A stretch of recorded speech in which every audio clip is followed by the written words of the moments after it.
prece é o instrumento que nos eleva. É o instrumento que nos desfaz das coisas materiais. Por isso ela é tão sublime. E pedimos para que todos, então, nesse momento, se concentrem.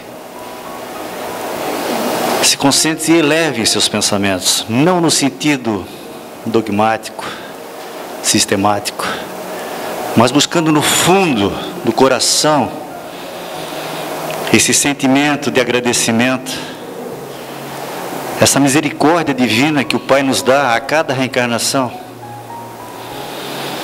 pedindo perdão por tantas falhas que nós cometemos pela nossa insensatez. Por isso dizemos: Pai de amor, de bondade e de justiça, estamos novamente aqui ajoelhados, pedindo-te a oportunidade da nossa elevação moral. Sabemos, senhores, que todos nós somos ainda adeptos do materialismo. E por isso nós pedimos ao Senhor que nos criou, que nos leve para o espiritualismo. Nos faça ver a verdade, a verdadeira vida de que nós fomos construídos para a eternidade. Por isso, as aproximações de todos aqueles que conosco convivem é pela misericórdia divina. O consolo que todos nós recebemos igualmente. E mais ainda, a vinda de Jesus, que veio nos ensinar a como amar incondicionalmente a todos aqueles, aceitando-os cada um como é. A espiritualidade amiga que aqui está conosco, nós agradecemos e pedimos licença para abrir mais uma vez a palestra desta noite. Que assim seja. E é com satisfação que nós temos a Andretta Viviane, que vai nos falar sobre serenidade e esperança, e que Jesus te ampare. Boa noite. Que o amor de Jesus envolva todos nós e nos ilumine e nos guie para todo sempre. É com imensa alegria que estamos hoje aqui para falar sobre serenidade e esperança. Dois sentimentos sobre os quais a reflexão é sempre oportuna. Esses dois sentimentos, serenidade e esperança, eles estão intrinsecamente ligados com a conduta do homem de bem. E, por conseguinte, com a conduta do espírita. Porque nós reconhecemos o espírita pelo esforço que ele faz de se melhorar dia após dia. Serenidade é sabedoria no agir, enquanto a esperança é saber da felicidade do porvir. Se olharmos no dicionário o significado do termo serenidade, vamos ver que a origem desse termo é latina, vem do latim, mais especificamente da palavra serenitate, que quer dizer qualidade de sereno, tranquilidade, suavidade. Isso significa que estamos serenos quando não existe tensão em nossa mente, em nosso coração, em nosso espírito. Serenidade é a pedra angular, o fundamento, a base de todas as nossas construções morais e espirituais. Ela também é o resultado da conduta correta e da consciência equilibrada, daquela que nós vulgarmente chamamos de consciência tranquila, quando estamos em paz conosco. A serenidade faz com que a gente tenha uma visão real dos acontecimentos. Isso percebemos facilmente analisando o nosso dia a dia. Em certos momentos de dificuldade, de conflito, de surpresa, nós conseguimos lidar com aquela situação de forma equilibrada. E outras vezes nós fazemos aquilo que chamamos de uma tempestade num copo d'água. Aumentamos a dimensão do problema. Por que isso acontece? Em certos momentos, estamos serenos e em outros, não. A pessoa serena, Joana de Ângeles diz, que ela é feliz, porque superou os apegos e os desapegos, a ilusão e os desejos, mantendo-se em harmonia em qualquer situação. Equilibrada, não se faz vítima de exageros, elegendo o caminho do meio com decisão firme e inquebrantável.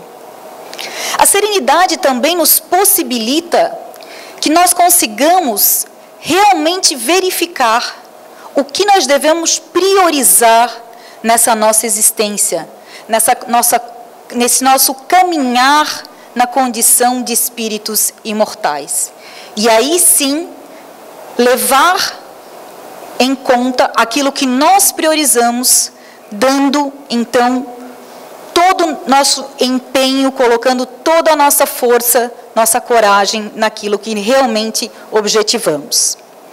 Porém, não podemos confundir essa serenidade, essa tranquilidade, essa calma com o ócio, ou com o comodismo, com um concordar com a situação, com a inércia. Não, porque a serenidade é ação, serenidade é agir com sabedoria. Mas, será que sabedoria é ter conhecimento? Conhecimento e sabedoria, será que são a mesma coisa? E se pensarmos um pouquinho, vamos ver que não. Conhecimento, instrução, informação é uma coisa. Sabedoria é a forma como nós empregamos o conhecimento, a informação, a instrução que possuímos. Por isso, a sabedoria vai além. E podemos verificar isto de forma bem lúdica, com um conto. Numa aldeia distante havia um monge e dois jovens queriam muito ser seus pupilos, seus discípulos desse monge. Certo dia, se armaram de coragem e foram lá conversar com o monge. Disseram para ele: olha, queremos ser seus discípulos, seus pupilos. E o monge olhou para aqueles dois jovens e disse: pois bem, mas aceitarei somente um de vós. E para fazer essa escolha, eu lhes passarei uma tarefa. Aquele que conseguir cumprir com esta tarefa será o escolhido. E qual foi a tarefa que o monge incumbiu aos dois jovens? Que os dois, no dia seguinte, subissem um monte da aldeia, escalassem o monte. Mas esse monte deveria ser escalado por eles estando de sapatos calçados, mas dentro do sapato eles deveriam colocar grãos de feijão. No outro dia, de manhã bem cedinho, os dois jovens se puseram a subir o monte. Os dois foram indo. Quando estavam mais ou menos na metade do monte, um deles já não aguentava mais. Ele estava com os pés ensanguentados e não aguentava mais de dor. Ele sabia que ele não conseguiria alcançar o cume. Mas olhou para o seu colega e viu que ele continuava a subir o monte de forma alegre, inclusive com um sorriso no rosto. Aí ele chamou o colega e disse: eu vou desistir, mas antes de eu desistir, eu preciso saber como é que você consegue, como é que você está aguentando continuar subindo, escalando esse monte e ainda com tanta leveza e com esse sorriso no rosto. E aí o que estava à frente olhou para trás e disse: ah, meu amigo, ontem à noite eu coloquei os meus grãos de feijão de molho. E com este conto percebemos muito bem a diferença entre sabedoria e conhecimento. Com certeza os dois sabiam que os grãos de feijão de molho ficavam macios, mas só um deles lançou mão desse conhecimento e o aplicou numa ação. Todos nós temos sabedoria. A sabedoria é algo inato nosso, está no nosso íntimo. E nós temos a sabedoria em decorrência da nossa pluralidade de existências, com o nosso amadurecimento na condição de espíritos imortais. No entanto, apesar de todos nós já termos sabedoria, nem sempre conseguimos ser serenos o tempo inteiro, porque nem sempre conseguimos aplicar a sabedoria nas nossas ações. Narra-se que alguns filósofos atenienses, certo dia, foram até o santuário de Delfos e lá consultaram o deus Apolo e perguntaram ao deus Apolo quem seria o homem mais sábio da Grécia.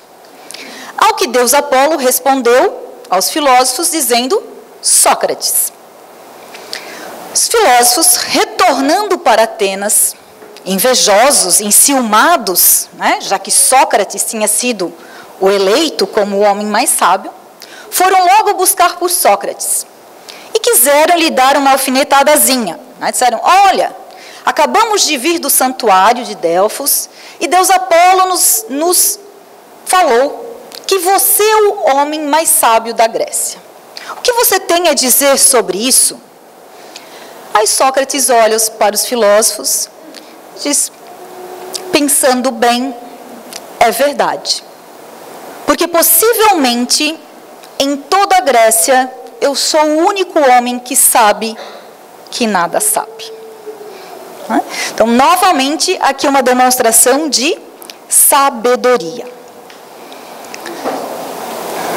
Diante desses relatos, percebemos que a sabedoria, ela vai muito além do conhecimento.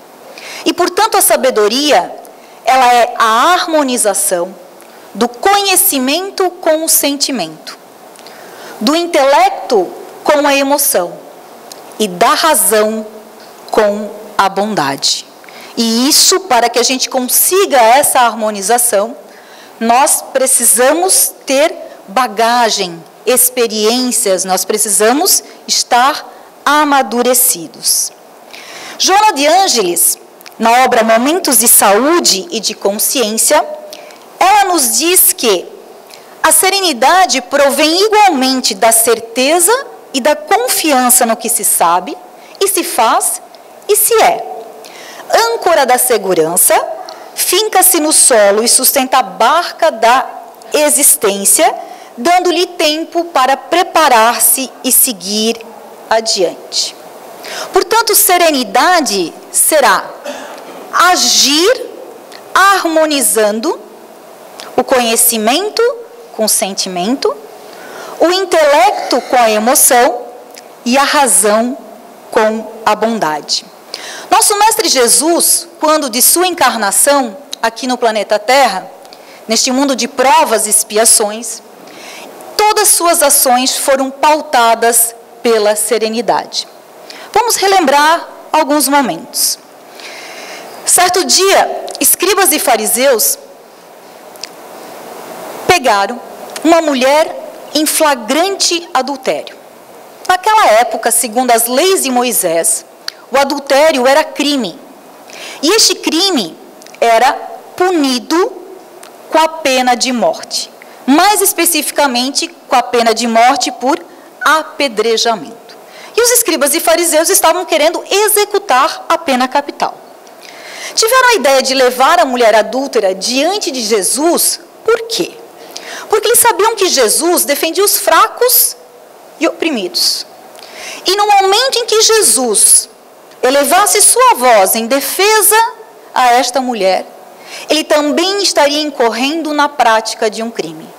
E, portanto, os escribas e fariseus também teriam algo contra ele. E era tudo o que eles esperavam, desejavam, poder também prender Jesus.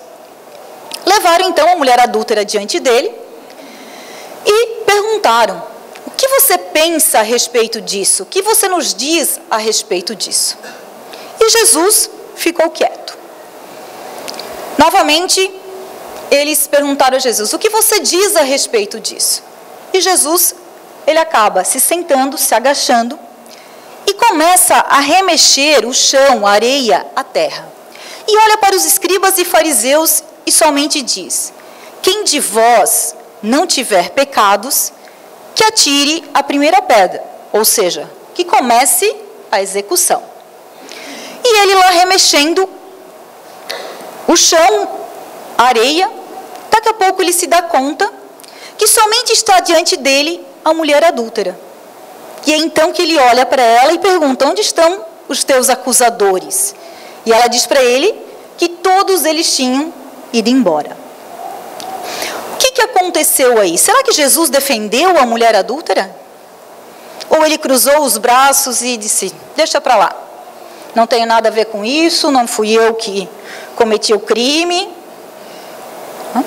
Defendeu ou não defendeu? Defendeu. Mas defendeu de que forma? Com serenidade. Porque se ele tivesse sido, se tivesse deixado levar pelo ímpeto e tivesse, não pode executar, era tudo o que os escribas e fariseus queriam. Então ele foi muito mais, como nós diríamos aqui, muito mais inteligente. O que ele fez? Ele mostrou que ele conhecia a alma de cada um dos escribas e fariseus. E ele sabia de cada pecado, de cada equívoco que cada escriba e fariseu já tinha cometido. E, portanto, os escribas e fariseus, naquele momento em que Jesus remexia a areia, eles viram seus próprios pecados, os seus próprios equívocos serem desenhados na areia. E com isso, eles acabaram ficando envergonhados e se retiraram. E aí, quando Jesus olha para a mulher adúltera e diz para ela que, se eles não a condenaram, ele também não a condenaria. Que ela fosse e não voltasse mais a pecar. Então, uma demonstração de serenidade pelo nosso mestre. Outro momento, e um momento mais crucial, mais conflituoso, é o momento da sua crucificação. O momento máximo da sua agonia. Quando qualquer um compreenderia a revolta, ou qualquer um compreenderia, talvez, que ele clamasse a seu pai, que o libertasse daquela tortura, daquele momento agonizante, Jesus se mantém sereno. E, ao invés de pensar em si, ele ainda pensa nos outros, nos seus irmãos. Quando ele diz e ora ao Pai, dizendo: Pai, perdoa-os, porque eles não sabem o que fazem. Outra demonstração de serenidade pelo nosso mestre. Jesus é o nosso maior modelo de serenidade, até porque ele é o nosso guia e o nosso modelo de perfeição moral aqui na terra, porque ele é o espírito mais puro que já encarnou aqui no nosso planeta. Temos também exemplos de serenidade dentre os discípulos, os trabalhadores da primeira hora, que, seguindo os passos e ensinamentos do nosso mestre, também demonstraram em suas ações a serenidade, dentre os quais iremos destacar Joana de Cusa, que é uma das encarnações da mentora espiritual de Divaldo Pereira Franco, a Joana de Ângeles. Em 27 de agosto de 68 depois de Cristo, Nero estava com perseguições ferrenhas aos cristãos. E certa noite, Joana de Cusa, com seu filho e outros cristãos, foram pegos. Foram levados ao circo máximo em Roma, para serem lançados à fogueira. Quando começaram as flagelações, as primeiras flagelações, o filho de Joana de Cusa clama e diz: Mãe, abjura por mim que sou teu filho.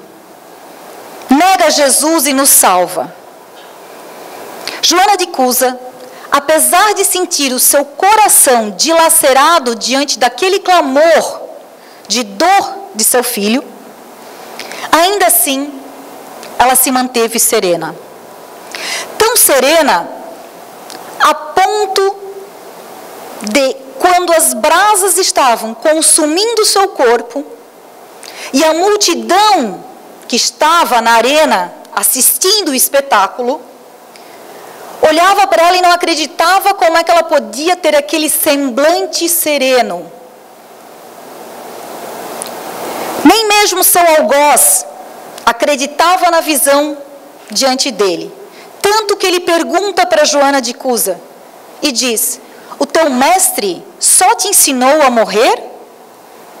E quando ela responde: não só a morrer, mas também a vos amar. Então, um exemplo de um espírito ainda em evolução, de um espírito imperfeito, que, seguindo os passos do nosso mestre, já alcançou a serenidade. Seguindo essas lições, esses exemplos, nós também, que somos os trabalhadores da última hora, alcançaremos a serenidade. Mas, para que tenhamos a serenidade em todos os momentos de conflito de nossa vida, precisamos nos conhecer. Essa lição que a espiritualidade superior nos fornece no Livro dos Espíritos, na questão 919, quando Allan Kardec indaga qual é o meio mais eficaz e mais prático de progredirmos, de evoluirmos.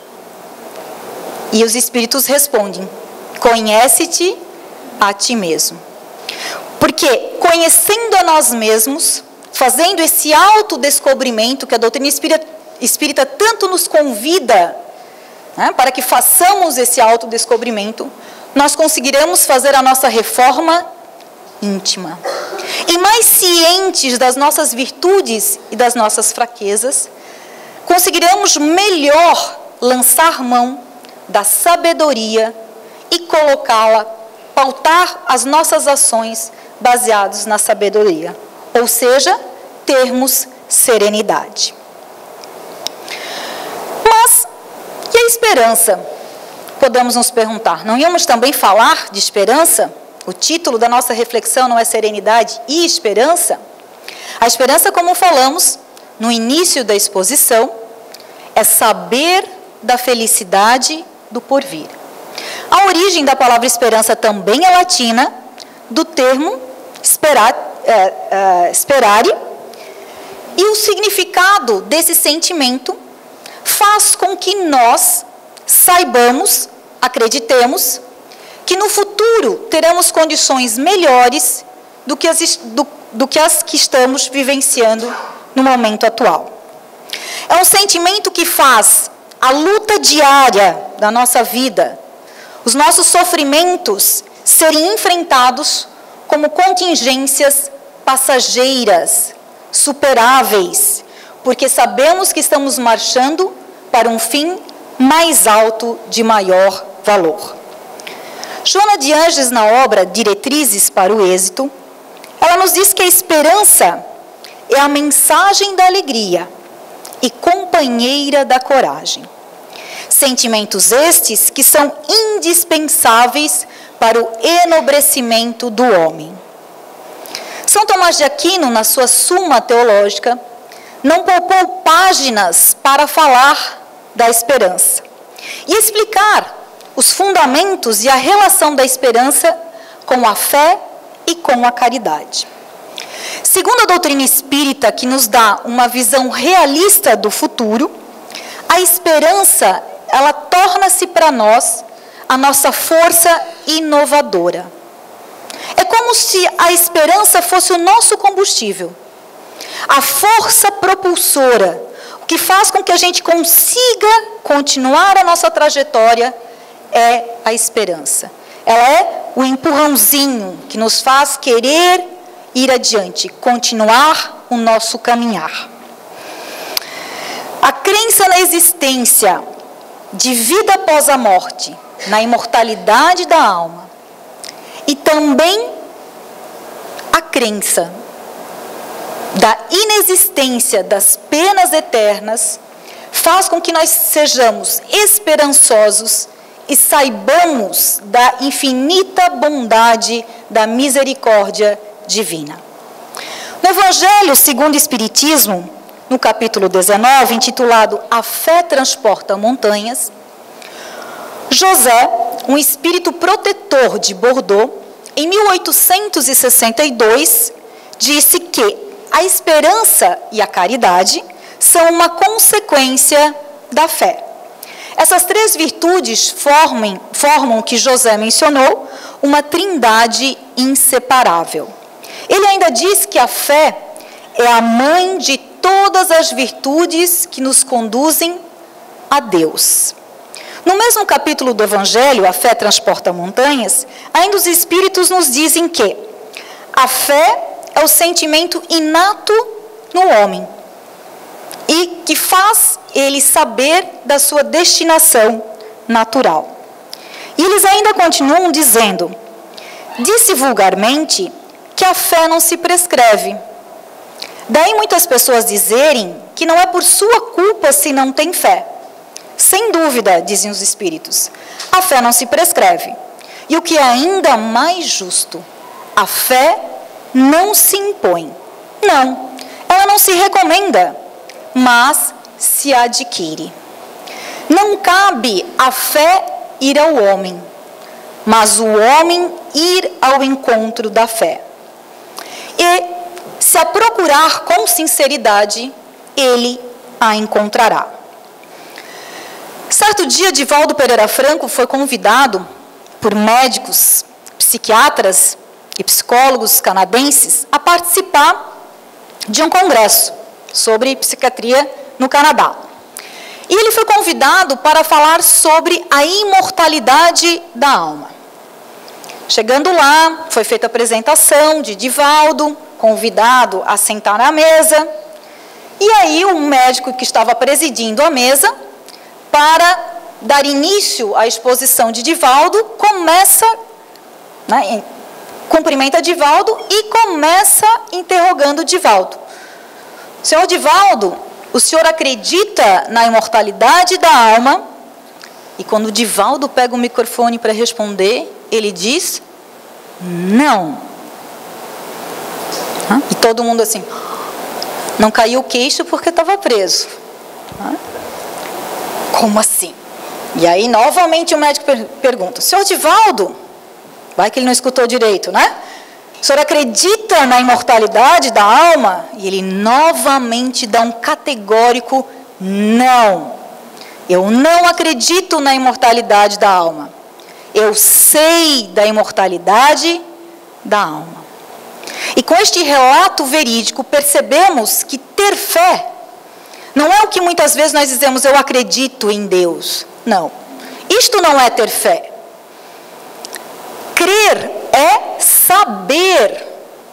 Eu não acredito em Deus. Eu sei de Deus.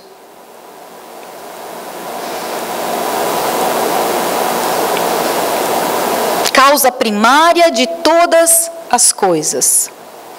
Isso é ter fé. Fé é saber, não acreditar. Emmanuel, na obra Vinha de Luz, diz que a esperança é luz do cristão. E ele continua dizendo que Jesus, na condição de mestre divino, sabe que os aprendizes nem sempre poderão acertar inteiramente. Que os erros são próprios da nossa escola evolutiva. E por isso mesmo a esperança é um dos cânticos sublimes do seu evangelho de amor. E Emmanuel ainda segue dizendo: levantemo-nos e prossigamos, convictos de que o Senhor ofereceu a luz da esperança, a fim de acendermos em nós mesmos a luz da santificação espiritual. Podemos assim entender que a esperança é uma daquelas ferramentas indispensáveis ao nosso progresso. Poderíamos até pensar, o que seria da humanidade se não fosse a esperança? O que seria de nós se não fosse a esperança? Conta-se que Thomas Edison, o inventor da lâmpada, ele, até que ele conseguiu o seu intento de inventar a lâmpada, ele fez mais de 1000 tentativas até conseguir inventar a lâmpada.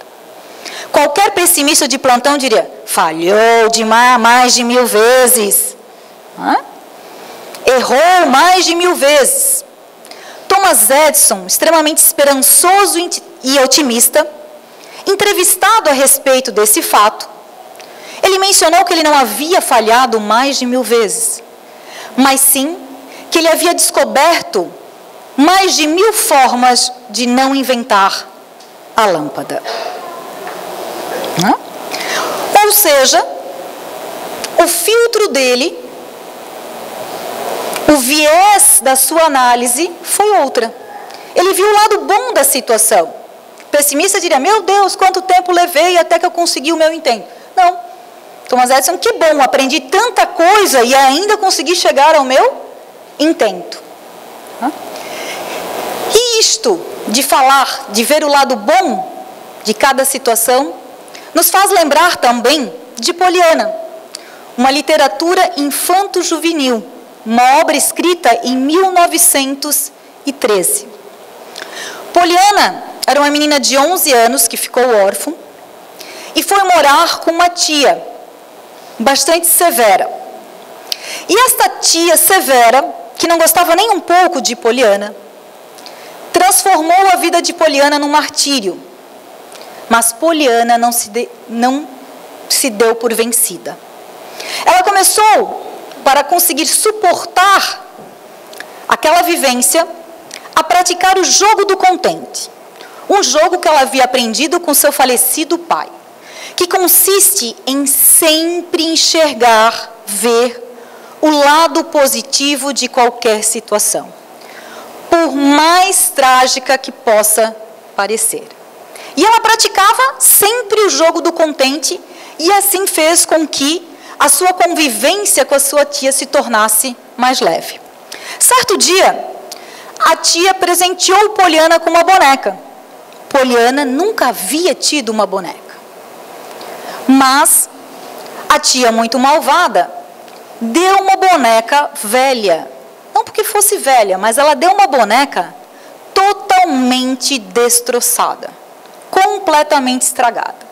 E a boneca que ela deu a Poliana não tinha cabeça. No momento em que Poliana vê a boneca, ela pula, salta de alegria e diz: obrigada, que bom, uma boneca e sem cabeça. Toda vez que eu brincar, eu vou conseguir imaginar um rosto novo. E assim, a cada brincadeira, terei uma nova boneca. Então, nós também, no nosso dia a dia, nos momentos de conflito, momentos dramáticos, temos que ver o lado positivo, temos que extrair o lado bom. Toda moeda tem dois lados. Toda situação tem o lado negativo e tem o lado positivo. O problema está que nós pendemos mais para o negativo, mais para o pessimismo, sempre. E só vemos o positivo quando é positivo 100%. Então nós temos que começar a aprender, a exercitar. Ou seja, vamos jogar o jogo do contente na nossa vida, no nosso dia a dia. Assim, diante dessa nossa reflexão, nós percebemos que não ter esperança é não ter fé. Não ter esperança é não acreditar. Ou seja, é não saber da misericórdia e da justiça divina. Não ter esperança também é duvidar da grandiosíssima obra do arquiteto do universo, do Criador do céu e da terra, do Criador do plano espiritual e do plano material. Não ter esperança é duvidar do sentido e da razão da nossa própria existência. E isto jamais pode acontecer. Joana de Ângeles ainda nos esclarece, dizendo que a esperança é a presença do amor, que sustenta os trabalhadores no bem e na verdade. No Evangelho segundo o Espiritismo, capítulo 17, intitulado Sede Perfeitos, é falado do homem de bem. E lá nos é dito que o homem de bem tem fé no futuro. E por possuir fé no futuro, ele bota os bens espirituais acima dos bens materiais, que ele sabe que são transitórios e temporários. Assim mesmo, que a situação diante de nós possa se demonstrar sem saída, extremamente trágica, nós temos que não acreditar, mas saber, ter fé, que sempre estamos melhores do que ontem. Sempre estamos e somos melhores do que nós já fomos. O problema está que nesta encarnação, nós temos os nossos olhos vendados e só enxergamos diante de nós essa existência, como se fosse a única. E só vemos, na maioria das vezes, o seu aspecto material. E sim, no aspecto material, a situação pode estar muito pior. Pode sim. Mas no aspecto espiritual, nunca estará pior. Sempre melhor. E isto por quê? É a lei de Deus. Lei do progresso. Nós, na condição de espíritos imortais, o nosso evoluir, o nosso progredir é incessante, sem cessar. Por isso, sabemos que hoje estamos melhores que estávamos ontem. Devemos lembrar também que esse sentimento da esperança foi plantado em nós pelo nosso Mestre Jesus, quando ele prometeu para nós a vinda do Consolador, que é a terceira revelação da lei de Deus, a doutrina espírita, o espiritismo. E, portanto, diante da doutrina espírita, serenidade é agir com sabedoria, crendo e sabendo da imortalidade da alma e da pluralidade de existências. E diante da doutrina espírita, esperança é agir sabendo que o nosso evoluir é constante e que um dia todos nós seremos anjos, espíritos puros. Diante de toda esta reflexão que acabamos de fazer, conseguimos concluir que estes dois sentimentos têm como motivação ou fundamento um outro sentimento maior, que é o amor. Isto porque só temos esperança quando amamos a Deus acima de todas as coisas, porque só assim sabemos da misericórdia e da justiça divina. E também só temos esperança quando amamos o nosso próximo como a nós mesmos. Porque só amando o nosso próximo e amando a nós mesmos, sabemos da nossa condição de espíritos imortais em incessante evolução. E também sabemos que fazemos parte, estamos inseridos na grande família universal, onde todos somos irmãos. E ainda, só temos serenidade quando as nossas ações harmonizarem conhecimento com sentimento, intelecto com emoção e razão com bondade. E essa harmonização em nossas ações nós só conseguiremos se as nossas ações forem motivadas pelo amor. Para finalizarmos, iremos exaltar a carta de Paulo aos Coríntios, que destaca esses sentimentos sublimes de amor, caridade, fé, esperança e serenidade. Paulo diz assim aos Coríntios: ainda que eu falasse a língua dos homens e dos anjos, se não tiver amor, serei igual a bronze que soa e a símbolo que retine. Ainda que eu tenha o dom de profetizar e conheça todos os mistérios e toda a ciência, e ainda que eu tenha tamanha fé a ponto de transportar montanhas, se eu não tiver amor, nada serei. Ainda que eu distribua todos os meus bens aos pobres, e ainda que eu entregue o meu próprio corpo para ser queimado, se não tiver amor, nada disso aproveitarei. O amor é paciente, é benigno, o amor não arde em ciúmes, não trata com leviandade, não se ensoberbece, não se exaspera, o amor não ressente-se do mal.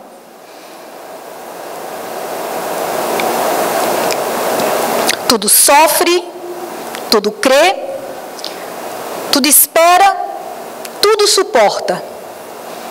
O amor jamais acaba. Havendo profecias, desaparecerão. Havendo línguas, cessarão.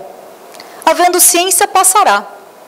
Porque em parte conhecemos e em parte profetizamos. E quando vier o que é perfeito, o que é perfeito em parte será aniquilado. Quando eu era menino, falava como menino e sentia como menino. Quando cheguei a ser homem, desisti das coisas próprias de menino. Porque agora vejo como num espelho, obscuramente. E então verei face a face. Agora conheço em parte. E então conhecerei como sou conhecido.